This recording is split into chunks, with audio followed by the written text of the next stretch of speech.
You show me a business model and I can find a case study of an individual who has achieved 10K months, got the car, got the girl, got the watch, got the lifestyle that you want, that has succeeded in that business model.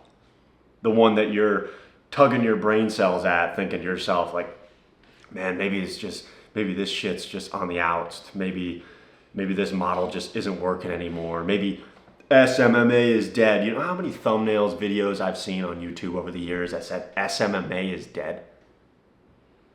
I started my social media marketing agency, which is at this very moment in time, my primary source of income to this day. I started that company over 6.5 years ago. And I can tell you wholeheartedly that it has nothing to do with the fact that I chose that model in the fact that I was able to attain 10K months. Nothing to do with the model. It had to do everything with the amount of pain and suffering that I was willing to endure in order to succeed, and that I was willing to commit to one business model for a long enough time horizon to figure out how to navigate the trials and tribulations that come with starting any business. I was just talking to a buddy of mine literally just now about, we were scrolling on like the school communities online, and I was literally showing him, there's a guy on there, one of the top school communities, that's making like north of $100,000 a month, I think, teaching people how to play fucking pickleball. Wrap your heads around that shit. It's not the model. It is not the business model. Are there certain business models that you will be more likely to succeed on a shorter time horizon due to the fact that you have a predisposition or you have a certain past knowledge or experience within that field of expertise that you're going into business for? Without a doubt. Without a doubt, okay? Like there are certain models that fit certain people better than others. However, that does not mean that you can't force your way to success if you have enough grit. If you're willing to just, like I said, focus for a long enough time horizon to solve the problems that are going to come up and arise, and to drive towards building the successful business. And not only the successful business, like that's merely a byproduct. Succeeding in any of the business models that you choose is a byproduct of the fact that you will endure a certain level of pain and suffering, and it's how you choose to deal with that pain and suffering in building that business that will carve you out and force you to become the man worthy of having a successful business, of having the money, of having the girl, of having the car, of having the lifestyle. The list goes on. And the longer you keep jumping from model to model, you go on TikTok or Instagram Reels and you're scrolling along, you see some guy wearing rose gold AP and you think to yourself like, fuck, he must have it going on. I'm over here struggling in the trenches trying to build a social media marketing agency, and he's got everything that I desire in life, but he's doing day trading or crypto, so I should go do that.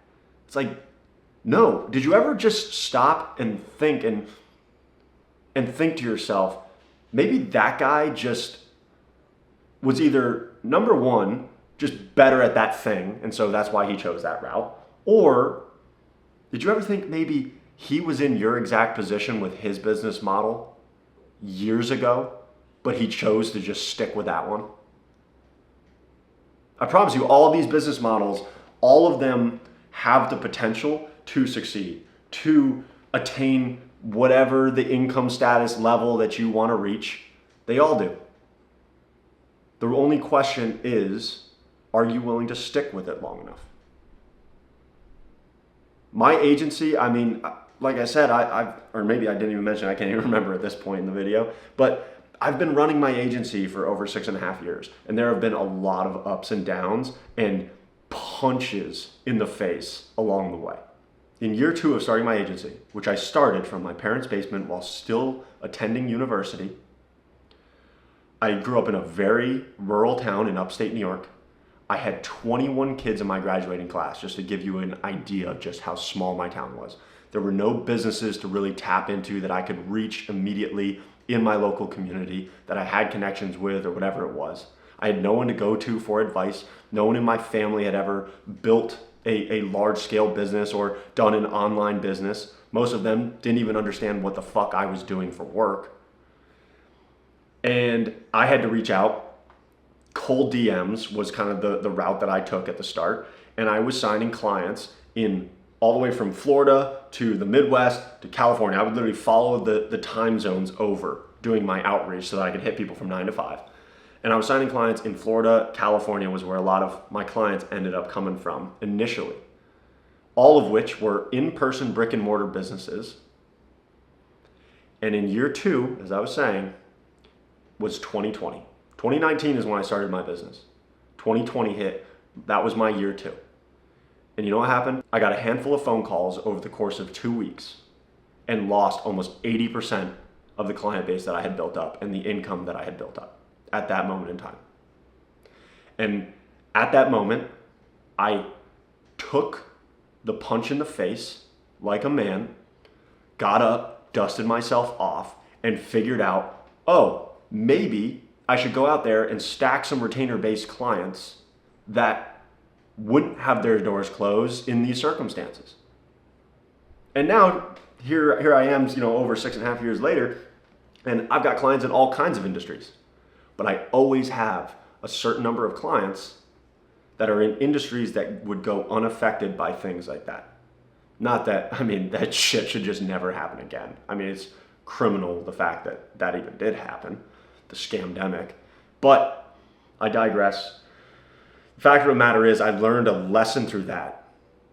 I did not let that experience bury me. I did not let it bury my dreams or my aspirations or my goals for my life or for my business. I chose to continue to press onward. I took the lessons from the losses through that experience that I had, and I applied them to ensure that my business was not only growing, not only in an upward trajectory, but that as it was growing, it was becoming stronger at a foundational level. I was solidifying that foundation. And that's what you can do in any of these business models. Dropshipping, e-com, crypto, day trade, I don't care what you're doing. The faceless YouTube accounts, TikTok, like TikTok affiliates or TikTok shop shit, whatever you're doing, you just need to pick a fucking business model and stick with it for a long enough time horizon to succeed. And over the course of your journey, through the pain, through the suffering, become the man worthy of the life that you desire, of the successful business that you desire to build, and of everything else that will come as a byproduct of those things. I hope this video was inspiring to one of you younger guys that's maybe suffering from, and you don't even have to be younger necessarily, you could just be new to this whole entrepreneurship game and just take it from someone that's been in this game for quite some time now, that the best thing you could possibly do is remove the shiny object syndrome from your life. Remove the envy that you have when you, again, see somebody flashing something that you want on social media and they're in a different business model than you're in or than you were thinking about pursuing. And just focus on what are my innate qualities and tendencies and inclinations, which business model suits my capabilities and capacities in that realm, as well as my past experience or knowledge or expertise, or what I gravitate towards learning if I don't have any knowledge or expertise or experience. Pick that business model, tell yourself you're gonna stick with it for 5+ years, and the rest will be history. All right, gentlemen, I hope this video was of some use to you. I'm gonna get back to work now, but I appreciate you all tuning in, and I will catch you all in the next video. God bless.